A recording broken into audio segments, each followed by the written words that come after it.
originally believed that Ryu would win that match is because his buttons beat Cammy's buttons kind of on the ground. Well, but if you watch Shanghai play, he didn't even really hit any buttons. He was only trying to whip punish. He wasn't just like randomly poking. So I think that's the right way to play it. But we're going to move to loser side. So this is loser semis.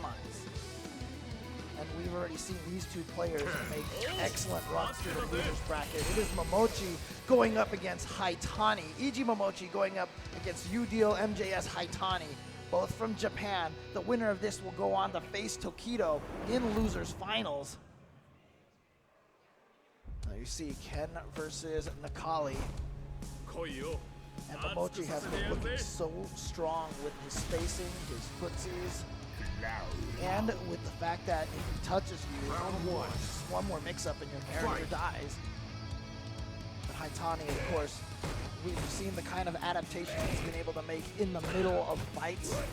Wow, these two players are playing at a very close range. It's not exactly point blank, and it's not like far footsies either. That's a range that a lot of people are uncomfortable at, but they both have some real mastery at.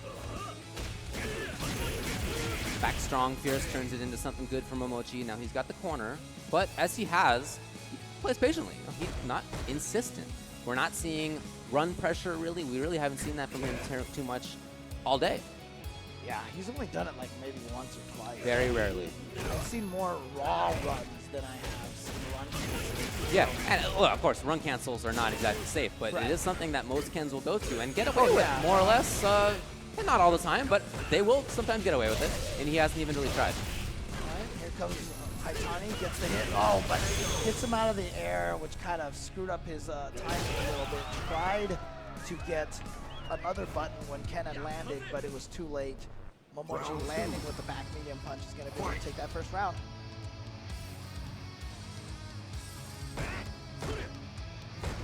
Again, this sort of close range, not exactly point blank play. Yeah, there's that raw run. Right? Ran right up there, and he had to confirm.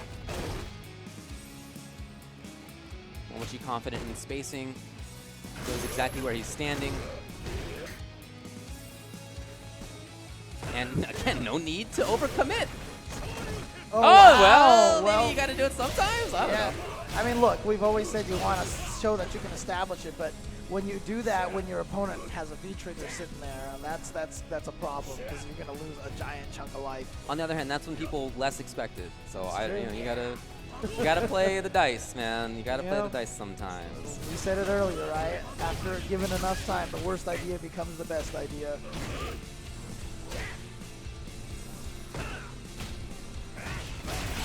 Dancing from Haitani, and he's gonna confirm into the super to take this round. So it's 1-1 in round in this first game. Who will take the 1-0 lead?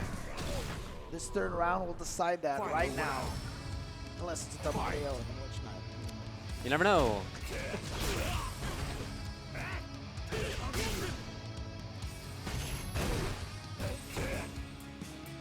Haitani slowly trying to pressure and then backs off. And that's much the way that Momochi has been playing. I feel like there's a very similar style for both of these players right now. Roluto backdash in the corner to avoid. Oh yeah, interrupted again. So Momochi's been looking for that. He's often been poking around with back strong, not just with stand medium kick. We haven't seen the back strong too much in this pressure series. I did like the air-to-air from Momochi, though. It did beat the dive kick, which Haitani tried to do to throw off his jump timing. There was that dash. Momochi got things going overhead from that range, and that timing is very unusual, but I like it a lot. Again, air-to-air, but I felt like Momochi jumped first that time. There you go. Yeah. Momochi takes the game. As I mentioned before, the winner of this is going to go to losers finals to fight Tokido to see who has the right to face off against Shanghai in grand finals tomorrow. Round 1. All right, Momochi with game 1. It does seem like they have a similar style, right? They're both playing at similar ranges. When they both get up close, they both have good defense. They both have smart blocking. You know, they're looking for frame traps. I mean, these two players, I feel like, are playing a version of Street Fighter V that I rarely get to see, at least in the States. It's very footsie-heavy kind of yes, game, right? Yes, and footsie's in a closer range than a lot of people are comfortable at playing it. Nice whip punish.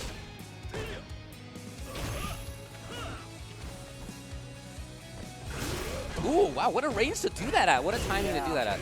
Point Haitani. like ground pound, yeah. Yeah, very unusual. Haitani just backing off. He does have a very slight life lead, and I think he just wants to get the trigger at this point. He's pretty close.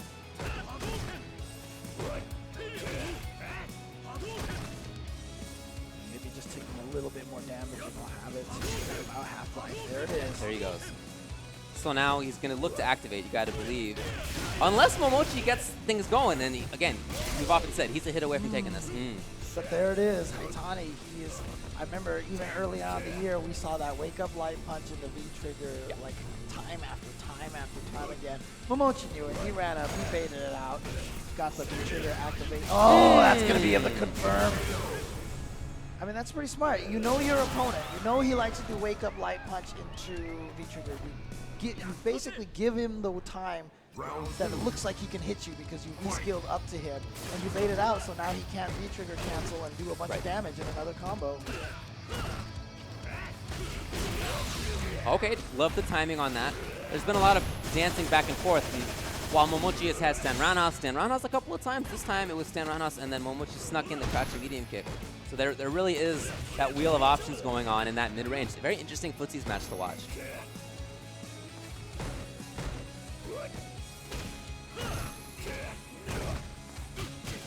Nice reactions, the jabs, and well, Momochi had the right idea. Saves the bar.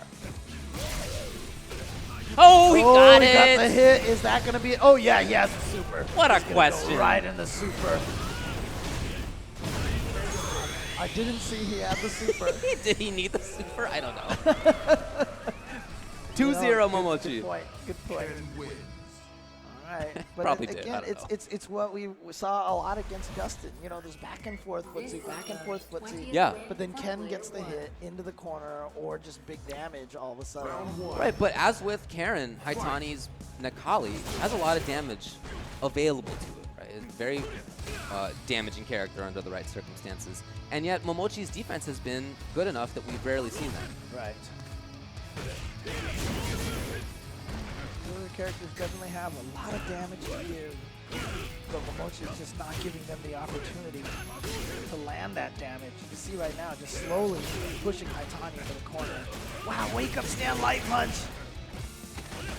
It's something he hasn't done very often in this set, and so using it in the last game I think makes a lot of sense. Okay, stand roundhouse takes control. What? I don't know. Yeah, I'm not real sure. Well, now Momochi can kind of play patiently. He spends his meter so he doesn't have a V-trigger anymore. Use the V-reversal. Now the problem right now is Haitani is in V-trigger. He has no V-reversal. You see him buffering super? Yeah, he's down toward. That's what those little hops are about. Right. Those little bops. So Momochi's not throwing a fireball. Okay, Oh, now gutsy. It's a chip time. Ah, okay. That's what I think. Oh! He did it! He just walked up, low forward into super, and that's going to give Haitani the round. After Haitani had spent probably a good 10-15 seconds just buffering super, hoping to react to something, he thought, well, this isn't working out. Time to actually force this. Time to create something, and he did. Maybe Haitani was also aware of that chip damage potential, was just looking for that moment that Momochi was going to try to press in with a low forward into super. Again, consistently getting that reaction. Punish on the backdash. There's the auto confirm again. Yeah, we've seen a couple of times where when that stand jab is blocked, nothing's come out. I'm more aware of that now. Yes. But look at this. Is that enough? Not quite, but I mean, really. Oh, well, maybe wait, not. wait. Again, like I said, Haitani's Nakali has a lot of damage output. If he can just get the right things. He was looking for Wake Up Dragon Punch. It didn't come. It was a grab instead. And now Momochi is at match point, threatening to get into losers finals. Yeah, that was kind of the right time to wait for an uppercut because that wasn't quite desperation uppercut moment. So it was like, you know what, let's just try this here right now because I have enough life to live, but... Good read by Momochi. You really have to understand what to expect from your opponent to make that work. It's always one of the most satisfying reads if you actually get that wake-up throw when you know the opponent is ready to take that punch. Haitani backs off just slightly to a more comfortable range.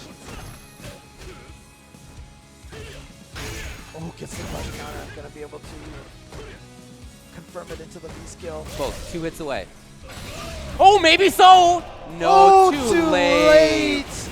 Very unfortunate for Haitani. This could be it. Oh, no. Took the risk. Wisely this time. But Momochi still has that trigger available. He has excellent approach with that. Oh, here's what a crazy timing there is. That's going to be it. Did it. He just did it. A wake-up uppercut into super. He hadn't done it very often. Right? I mean, he had just a couple of times in that set. I mean, he did wake-up throw that last time. Right. And so, you know, maybe Haitani just thought to himself, you know what, he's not willing to do it. Yeah. He's not willing to risk it all on that wake-up uppercut, and Momochi basically said, ha, I am. I mean, he was. And that's been a hallmark of Momochi's game going back since forever. Long stretches of very solid, fundamental play, controlling space well, reacting well. The footsies are there, the anti-airs are there. All of a sudden, very difficult to predict, he will go wild. And because he spends so much time playing so solidly, when he does all of a sudden turn it on, it's that much more deadly. It's that much more unexpected. That's right. And you know where we're going now. We are going to the replay by the Score Esports and Ski Sonic. Take it away, Ski. Just like you said, very high level, very evenly matched players. So we kind of struggled in even finding things to point out. It just looked like both players were playing pretty strong and kind of getting the best of their advantageous situations. Here we see really what this match is about. Look how much respect these guys are giving each other. Nope, not this time. Nope, this is just a fireball.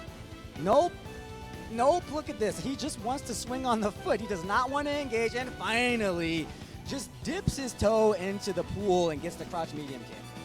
And this was an interesting Hail Mary attempt at the anti-air. Critical Art burnt all the meter on it, gambled all the marbles, didn't pay off, and that 2-hit sure you can confirm into the CA, able to seal the deal for Mochi. But as you said, a very high-level play, almost akin to a long set, almost a Topanga League-like, but they're just feeling each other out. But you wouldn't see this type of play for players that have met for the first time. This is a tale of two warriors that have fought many times.